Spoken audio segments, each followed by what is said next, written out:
దాదాపు 10 సంవత్సరాల క్రితం కొంతమంది సైంటిస్టులు ఒక నిర్ణయం తీసుకున్నారు. ఆ నిర్ణయాన్ని వినగానే ప్రపంచంలో చాలా మంది నవ్వారు. ఎందుకంటే ఆ నిర్ణయం లాజిక్ తో కంటే పిచ్చి పనిలా ఎక్కువగా అనిపించింది.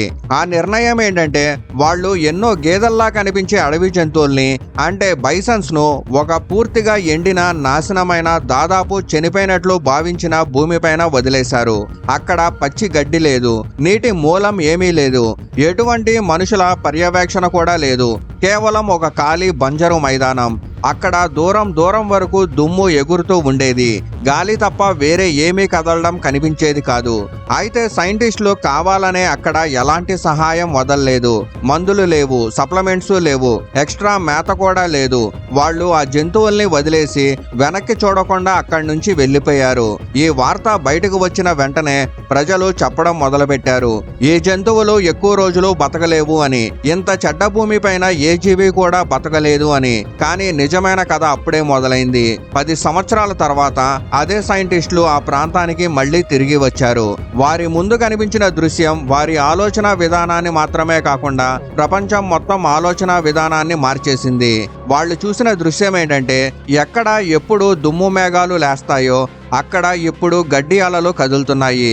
ఎక్కడ రాళ్ళు ముళ్ళ పొదలు ఉండేవో అక్కడ ఇప్పుడు చిన్న చిన్న నదులు, పక్షుల కూతలు, జంతువుల కదలికలు కనిపిస్తున్నాయి.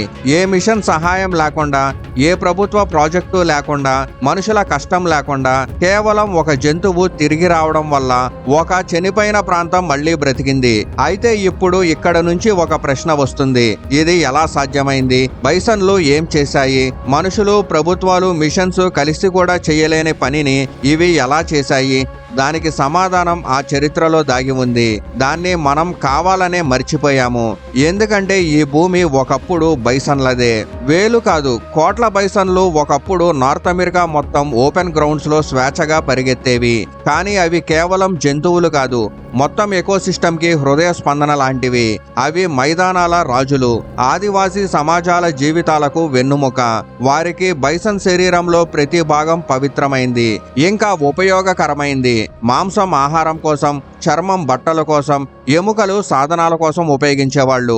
అప్పటి వరకు అన్ని బ్యాలెన్స్డ్ గా ఉండేవి.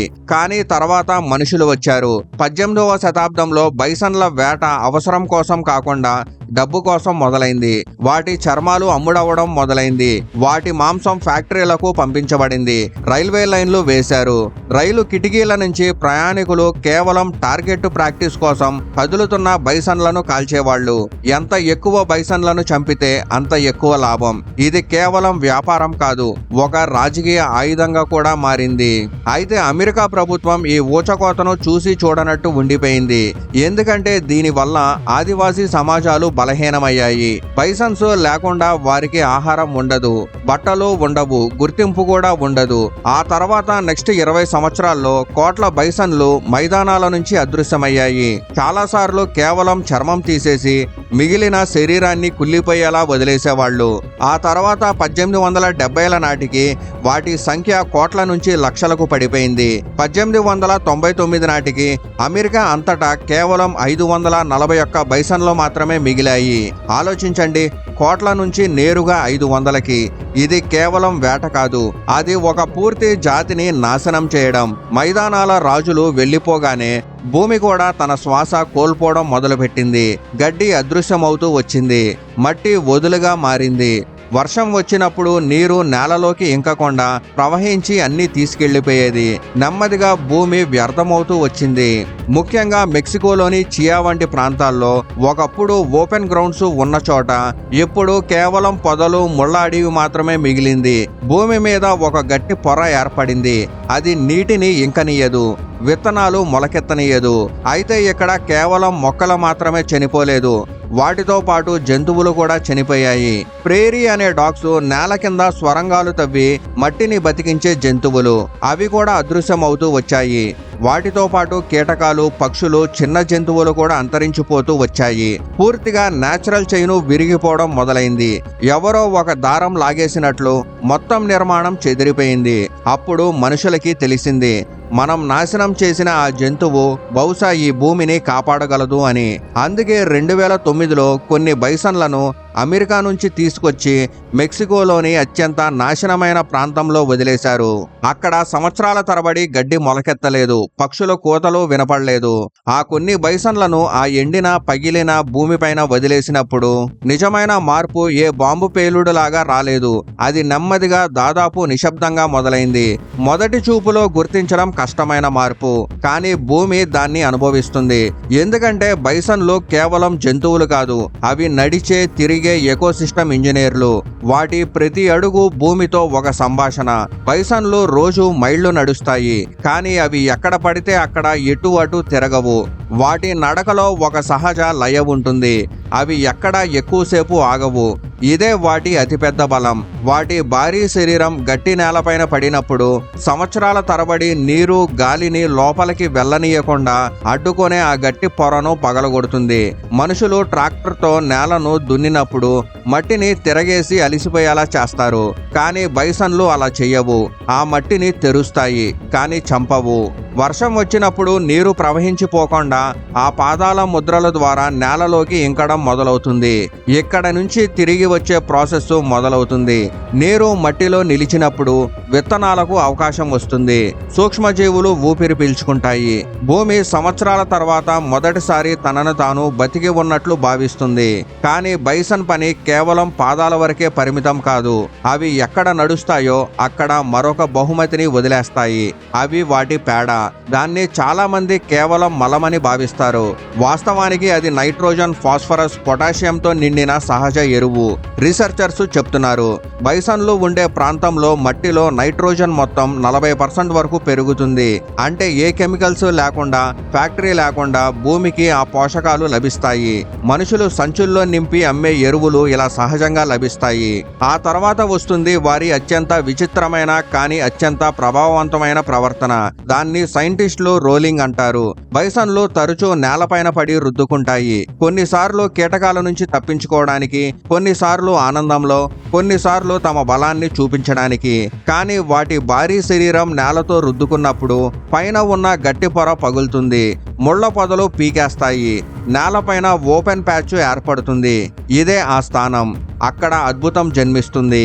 ఎందుకంటే బైసన్ శరీరం పైన దూరం దూరం నుంచి అంటుకొని వచ్చిన విత్తనాలు అక్కడే పడతాయి. అవి అనేక కిలోమీటర్ల దూరం నుంచి వచ్చినవి. అక్కడ ఎలాంటి పోటీ ఉండదు. గట్టి పొదలు లేవు, గట్టి పొర లేదు, నీటి కొరత కూడా లేదు. వర్షం వస్తుంది. ఆ రోలింగ్ గుంటల్లో నీరు నిలుస్తుంది. చిన్న చిన్న గుంటలు చూడడానికి సాధారణంగా కనిపించేవి వాస్తవానికి మినీ వాటర్ రిజర్వాయర్ లాగా మారతాయి. అక్కడ నుంచే విత్తనాలు మొలకెత్తుతాయి. ముందు చిన్న గడ్డి, తర్వాత మొక్కలు, తర్వాత పూలు. ఆకుపచ్చ సంకేతం కనిపించగానే కీటకాలు వస్తాయి. వాటి వెనక పక్షులు, వాటి వెనక చిన్న జంతువులు. చూస్తుండగానే ఒకప్పుడు చనిపోయిన భూమి చిన్న చిన్న ఎకోసిస్టంల జాలంగా మారుతుంది. సంవత్సరం బైసన్ సంఖ్య పెరుగుతూ వచ్చింది. 2018 నాటికి ఒకప్పుడు 20 నుంచి 30 జంతువులు మాత్రమే ఉన్న చోట ఇప్పుడు 200కి పైగా బైసన్లు తిరుగుతున్నాయి. కానీ నిజమైన మార్పు సంఖ్యల్లో కాదు, శబ్దాలలో ఉంది. ఒకప్పుడు నిశ్శబ్దం నిండిన ఆ భూమిపైన ఇప్పుడు రెక్కల చప్పుడు, గాలి వచ్చినప్పుడు గడ్డి కదిలిన శబ్దాలు, జంతువుల కదలికల శబ్దాలు వినపడుతున్నాయి. భూమి మళ్ళీ ఊపిరి తీసుకోవడం మొదలు పెట్టగానే మొదట తిరిగి వచ్చింది ప్రేరీ డాగ్స్. చిన్నగా కనిపించే కానీ భూమికి చాలా అవసరమైన జీవులు. ఇవి సంవత్సరాల క్రితం ఈ ప్రాంతం కిందంతా తమ ప్రపంచాన్ని నిర్మించుకున్నాయి. కానీ బైసన్లు వెళ్ళిపోయాక ఇవి కూడా మట్టితో పాటు పాతిపెట్టబడ్డాయి. ఇప్పుడు భూమి మెత్తబడగానే, తేమ తిరిగి వచ్చేసరికి, గడ్డి మొలకెత్తగానే ప్రేరీ డాగ్స్ మళ్ళీ సొరంగాలు తవ్వడం మొదలుపెట్టాయి. వాటి తవ్వకం కేవలం తమ కోసం మాత్రమే కాదు. వాటి స్వరంగాల ద్వారా మట్టిలోకి గాలి వెళ్తుంది, నీరు నిలుస్తుంది, పోషకాలు పైకి కిందకి తిరుగుతాయి. ఒక రైతు నాగలితో తోలినట్లే ఇప్పుడు ఇక్కడ నుంచి కొత్త కథ మలుపు తీసుకుంటుంది. ఎందుకంటే ప్రైరీ డాగ్స్ తాము ఎవరికీ అంతం కాదు, మరొకరికి ప్రారంభం.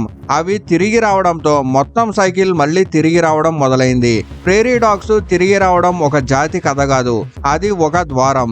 అది తెరుచుకున్న వెంటనే అనేక మూసుకుపోయిన జీవితాలు మళ్ళీ ప్రపంచంలోకి వచ్చాయి.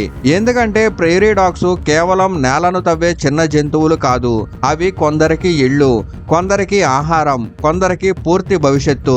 వాటి కాలనీలు నేల కింద వ్యాపించడం మొదలవగానే దశాబ్దాలుగా దాదాపు అదృశ్యమైన ఒక వేటాడే జంతువు తిరిగి వచ్చింది. అది బ్లాక్ ఫుటెడ్ ఫెరెట్, నార్త్ అమెరికాలోని ఏకైక నెవ్లా. దాని జీవితం పూర్తిగా ప్రేరీ డాగ్స్ పైన ఆధారపడి ఉంటుంది. దాని దాదాపు 90% ఆహారం అవే. ఒక ఫెరెట్ కుటుంబం సంవత్సరానికి సుమారు 250 ప్రేరీ డాగ్స్ ని తింటుంది. కానీ ఫెరెట్లు తాము సొరంగాలు తవ్వవు. అవి ఆ సొరంగాల్లోనే నివసిస్తాయి. అక్కడే తమ పిల్లలను కంటాయి. అంటే ప్రేరీ డాగ్స్ లేకపోతే ఫెరెట్లు కూడా ఉండవు. ఫెరెట్ తిరిగి రావడం కేవలం ఒక వేటాడే జంతువు తిరిగి రావడం కాదు, అది బ్యాలెన్స్ తిరిగి రావడం. దానితో పాటు నేల కింద ప్రపంచం మళ్ళీ జనావాసం అవుతూ వచ్చింది. ఈ విధంగా బైసన్ తిరిగి రావడంతో మొదలైన చిన్న ప్రయోగం నెమ్మదిగా ఒక పూర్తి సజీవ ఎకోసిస్టమ్ గా మారింది. అయితే సైంటిస్టులు దీన్ని కేవలం రికవరీ అని కాదు, కీస్టోన్ స్పీషియస్ ప్రభావం అంటారు. ప్రకృతిలో కొన్ని జాతులు ఉంటాయి. అవి చూడడానికి సాధారణంగా కనిపించినా అవి లేకపోతే మొత్తం నిర్మాణం కూలిపోతుంది. ఏదైనా వంతెనలో ఒక రాయి తీసేస్తే మొత్తం వంతెన కూలిపోయినట్లు. బైసను అలాంటి జాతి. అది కేవలం అమెరికాకు మాత్రమే పరిమితం కాదు. ఇదే కథ ఇండియాలో కూడా వేరే రూపంలో కొనసాగుతుంది. అక్కడ అడవుల నిజమైన వాస్తుశిల్పి ఏనుగు. ఏనుగును చూస్తే మనం దాని బలం, సైజు చూసి ఆశ్చర్యపోతాం. కానీ వాస్తవానికి అది నడిచే ల్యాండ్స్కేప్ ఇంజనీర్. అది చెట్లను కేవలం తినడం మాత్రమే కాదు, వాటిని విరగొడుతుంది, దారులు సృష్టిస్తుంది. అడవి దట్టమైన భాగాల్లోకి కాంతి చేరుస్తుంది, నడుస్తూ నేలను తెరుస్తుంది. తన పేడ ద్వారా విత్తనాలను ఒక అడవి నుంచి మరొక అడవికి తీసుకెళ్తుంది. ఒక ఏనుగు రోజుకి అనేక కిలోమీటర్లు నడుస్తుంది. దానితో పాటు వందల విత్తనాలు ప్రయాణిస్తాయి. అంటే ఏనుగు నడిచే చోట కొత్త అడవి జన్మిస్తుంది. ఏనుగు లేకపోతే అడవులు ఇరుక్కుపోతాయి, చాలా గట్టిగా మారిపోతాయి. ఎక్కడా సూర్యకాంతి చేరదు, కొత్త మొక్కలకు స్థలం దొరకదు. నీరు తాగేటప్పుడు ఏనుగులు చిన్న చిన్న జలాశయాలు సృష్టిస్తాయి. అవి తర్వాత పక్షులు, కీటకాలు, చిన్న జంతువులకి జీవనాధారంగా మారతాయి.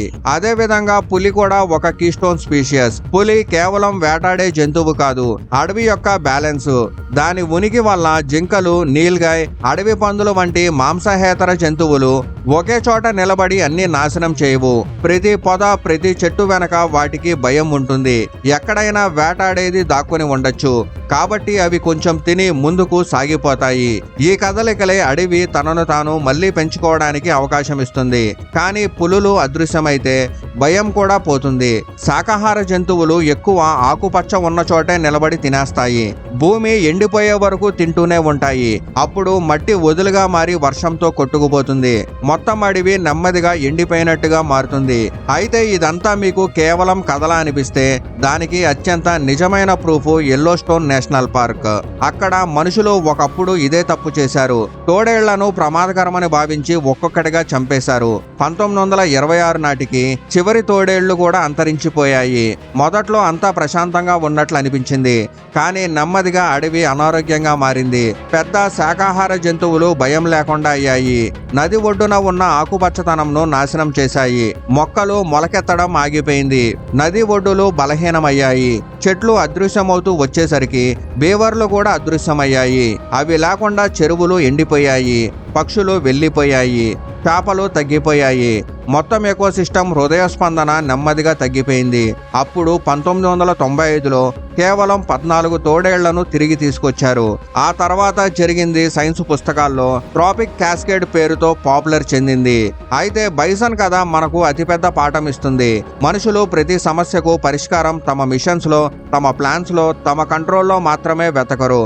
సైంటిస్టులు ఆ ఎండిన బంజరు భూమిపైన బైసన్లను వదిలేసినప్పుడు వాళ్ళు కేవలం ప్రకృతి కోల్పోయిన లింకును తిరిగి వేశారు. ఆ లింకు కలిసిన వెంటనే మొత్తం సిస్టమ్ స్వయంగా నడవడం మొదలైంది. మట్టి నీటిని ఆపుకోవడం నేర్చుకుంది. విత్తనాలు మొలకెత్తాయి, జంతువులు తిరిగి వచ్చాయి, చనిపోయిన భూమి మళ్ళీ బ్రతికింది. బైసను తిరిగి రావడం చూపిస్తుంది. నిజమైన బలం కలపడంలో కాదు, బ్యాలెన్స్ ను సృష్టించడంలో ఉంది. మనుషులు తమని తాము భూమికి ఓనర్స్ గా భావిస్తారు, కానీ నిజమేంటంటే మనం కూడా ఆ జాలంలో ఒక భాగమే. మట్టి మట్టి, నీరు, మొక్కలు, జంతువులు అన్నీ ఒకదాంతో ఒకటి ముడిపడి ఉన్నాయి. మనం నిజంగా భవిష్యత్తును కాపాడాలంటే కొన్నిసార్లు పెద్ద ఇన్నోవేషన్స్ కావాల్సిన అవసరం లేదు. ఒక్క కోల్పోయిన జంతువు తిరిగి రావడం చాలు. ఎందుకంటే మైదానాల రాజు తిరిగి వచ్చినప్పుడు కేవలం గడ్డి మాత్రమే మొలకెత్తదు, మొత్తం భూమి మళ్ళీ ఊపిరి తీసుకోవడం మొదలు పెడుతుంది. సో ఈ వీడియోకి అయితే ఇంతే. నెక్స్ట్ వీడియోలో మరిన్ని అద్భుతమైన జంతువుల గురించి తెలుసుకుందాం.